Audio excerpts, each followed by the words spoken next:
There exists a deeply flawed system which needs a complete reorganization in order to function properly, for the sake of the society at least, and you recognize that. But instead of doing something about it, for example, organizing a parallel structure, a better functioning structure, and prepare for the better future with this structure, you just sit there and complain and make everyone just as miserable as you yourself are.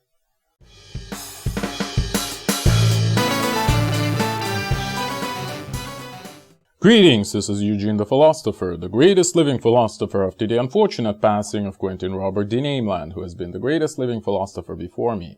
In this video, I want to talk about the process of dismantling of the old, corrupt power structures, okay? And it's applicable in places like science, politics, economics, and art probably, in many other areas. But just for the sake of argument, I'm going to be mostly talking about science, like how to dismantle mainstream science. Maybe I'll call this video something like that, but we'll see. So, and I'll give you the answer right away, actually. So instead of simply complaining about the existing power structures, you have to actively organize the future ones, okay? So you have to almost live parallel lives. You have to organize your own stuff while you're still within this current stuff. So you have to show an example, an alternative rendezvous point, if you wish, for all the like-minded people, so that again, once the existing system crumbles, everyone can, jump on the neighboring train right away. So you have to prepare this neighboring train right away once more.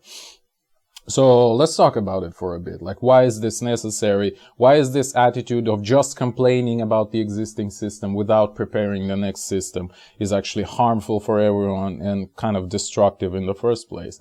So when somebody says that Einstein or government, or pop music or whatever, insert blank here, is bad, it sounds like it's coming from a place of bad motivation, I would claim.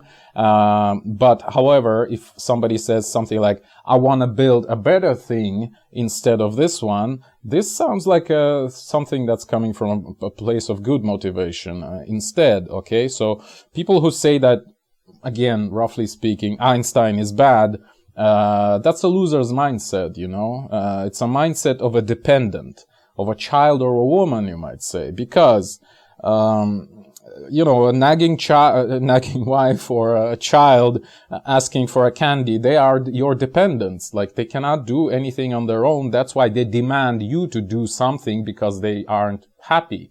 And that's exactly what these people do, who just complain about the existing system without doing anything, of their own to make things better.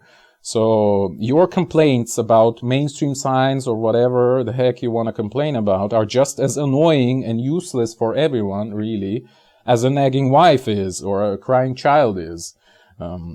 So imagine you're flying on a plane and there's a crying child next to you. Well, this is, how I feel when I read my Facebook feed, when there's constantly people complaining how relativity is bad, etc., and government is tricking them, etc., etc. Like, what have you done, to do things better, That's the question I'm constantly asking, but apparently nobody cares, okay? So it's again this feminine spirit, like asking others to do things for you, versus masculine spirit, which actually goes there and does it themselves, himself actually, since it's masculine. Okay, so, when people say, again, on my Facebook feed, like, oh, the classical science used to be better than modern science, there were, like, honor and things like that, and people actually developed their theories, and they've actually studied things for real, like, no shit, they did, and, why, like, what's the difference? Well, because classical scientists, these natural philosophers, if you wish, they used to actually build theories instead of complaining about other people's theories, That's how classical science, that's why it was so good. Because people actually did stuff instead of just sitting there and complaining about the Einstein bad kind of, orange man bad kind of thing. Just man up, like do something useful, please, something constructive. As I've said in my video, honor is a flex. Watch it, by the way, in the description. Men actually are built to build and lead, forgive me for this tautology, So men are primed for this competition mindset, you know, where not the destructive mindset. I mean, I'm gonna compete with you. I'm not, like, my goal is not to destroy you. My goal is to win the race, so to speak, right? So I have to have something to win the race with. You see, that's the men, like the male mindset. Like, imagine another analogy. Okay, so we have a boxing match. There is a really famous boxer that you kind of hate. Okay, so proverbial Einstein kind of boxer, you know. So instead of building yourself up so that, you know, the public could also love you, they could root for you, and, you know, since this other guy is so famous, you would have, you know, the underdog story on your side as well, etc. Like, you actually just sit there and complain. Like, you know, you can't just walk into the ring and, like, you know, like being all fat and weak and stuff, and not being able to hold any punches or do any of your own, for that matter, and hope to win just by telling everyone how apparently this other boxer is bad. Like, this is completely ridiculous, isn't it? I mean, but that's what these people are doing all the time, honestly. And it's really, really annoying. So this is the video where I actually complain more than in any other video, honestly. But I'm giving you the recipe, actually, right? I'm telling you how to avoid this sort of trap. So yeah. But in this boxing analogy, like, this is pathetic at best, right? What you're doing. Like, at best, you will never win like this, firstly. And secondly, you might get your ass kicked or your face wrecked. Or both, actually. Maybe you can get yourself killed even. I don't know. Same goes for market or like economy, right? So you don't just walk around saying that whatever the product the monopolist is selling is bad. You just go there and build your own product, like produce your own product, which is better. Like, perhaps in a way that is better. If you think that the monopolist, like, their practice of production is garbage or something, like their ethics, work ethic, like whatever is bad about them, you just make an alternative.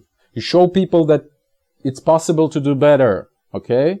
Well, then people might actually follow you. They will say, well, this other product is actually much better. And again, the underdog story. Oh, it's a small company. Let's support it. Let's just order much more stuff than we actually need from them just to support them, etc., etc., etc. So, yeah. Obviously, you might say, well, it is dangerous. Well, of course it is. I mean, it's not a walk in a park. Life is harsh in general and cruel. And so are the people, and especially the people who feel threatened by you. Which, I mean, if you become big, like big enough of a competitor, the monopolist might get, you know, interested in you suddenly falling out of your window on the 9th floor, like by some unknown reason or something like that. So yeah, it's kind of shady from now on. So you got to be careful and perhaps establish alliances everywhere. You know, seek help everywhere you can, pretty much, including among the people from the power structure of the monopolist in the first place. Because again, when they will crumble under your brilliant new idea, under your brilliant new competitive way of doing things, chances are a lot of people who were previously aligned with a monopolist, they would align themselves with you, okay? So you will become a monopolist. The next stage. What happens next is kind of a different story, obviously, but whatever. So you gotta be looking, you gotta be poking this system as well. You gotta make as many people as possible, honestly, to become interested in you winning rather than the status quo prevailing, okay? And by the way, in my video, what is pseudoscience and how to fight it? I think it was called. Watch the link in the description. I've talked about like how an alternative scientist proper might, succeed with their alternative theory. And by the way, sign up for my own alternative science coaching if you wish. I'm gonna link the video. I mean, it's linked under every video. Honestly, just read the beginning of the description. Okay.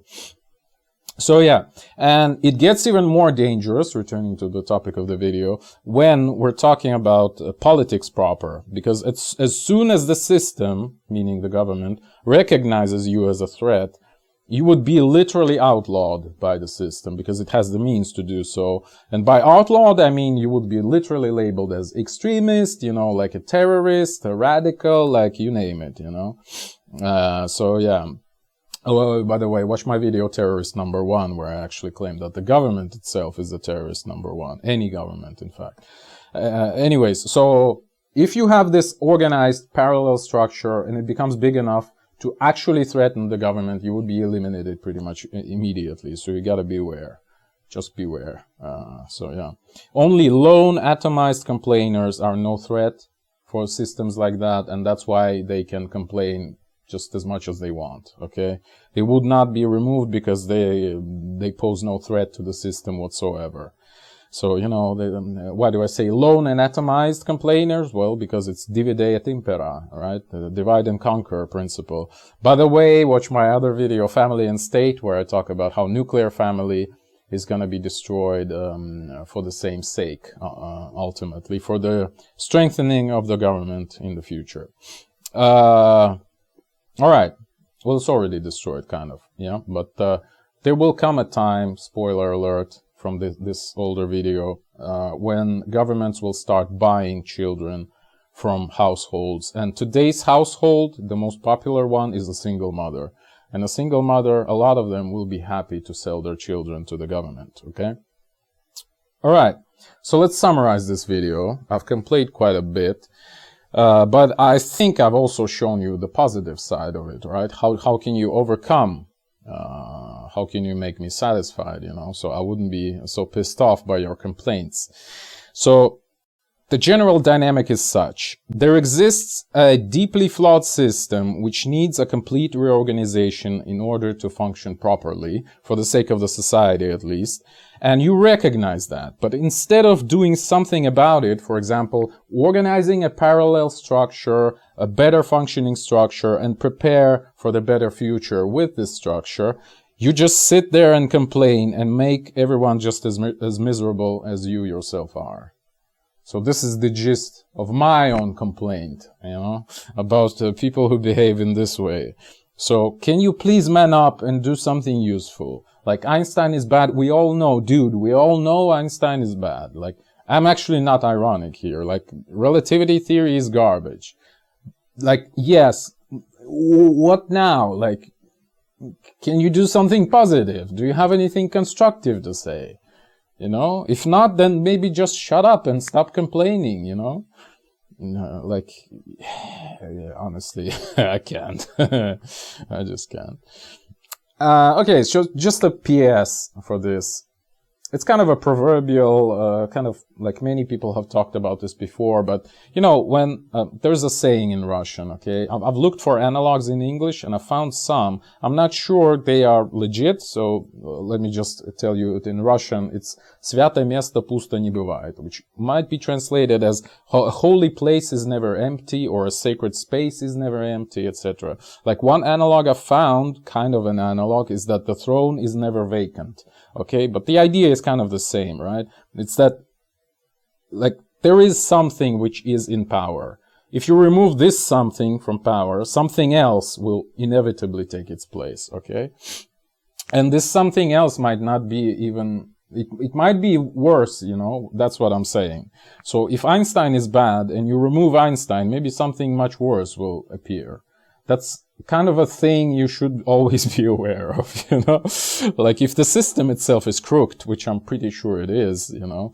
Like, again, watch all of my previous videos about science. Maybe I'll link some of them in the description. Not only science, but science as well, okay? So, the system is crooked, so it's not the personalities, it's not the particularities which are the problem, but it's the system itself, okay? So yeah, and in the process of removal of one thing and replacing it with another thing within the pretty much the same structure, in this process there will be quite a bit of chaos, as you might imagine, which is also not very great. Yeah, etc., etc. So once again, the conclusion is what? Well, you have to build a parallel structure. There is a government, you want to remove it, well, you have to build a parallel government which would function pretty much simultaneously with the real one. There is mainstream science. You have to build a parallel science if you want to remove mainstream science, if you want to demolish it. Because again, once it's going to be demolished, like pieces will start falling apart, and you need to be ready to pick up these pieces, you know, all these resources, all these people, all of this, laboratories, journals, everything, you know, awards. You will have to, like, you know, kind of intercept the how do you call it, the control, okay? But you have to be ready, that's the key point. So you have to start working on it long before the thing is demolished, right? And I kind of feel that the science is already kind of being demolished in the process, you know? And I don't see any parallel structures being built, okay?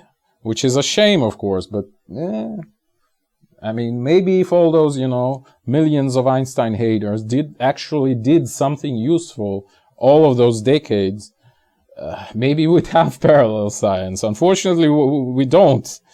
Yeah. Again, in one of my previous videos, I said, like, why alternative science is doomed to fail, and my answer was science is collectivistic. Well, that's kind of the reason, so I'm not really complaining about this. It's completely understandable. These people behave like they're robots, both on mainstream and on, you know, anti-mainstream side, so I'm not really complaining. I'm just observing. I'm complaining just for show, you know. Or am I? I don't know. Thank you for watching. The eons are closing. If you wish to support me, please consider joining my Patreon. That is patreon.com/philosopher. See the link in the description. Or if you have a scientific theory of your own and you'd like my help in developing it, please join my alternative science coaching program, also available through Patreon.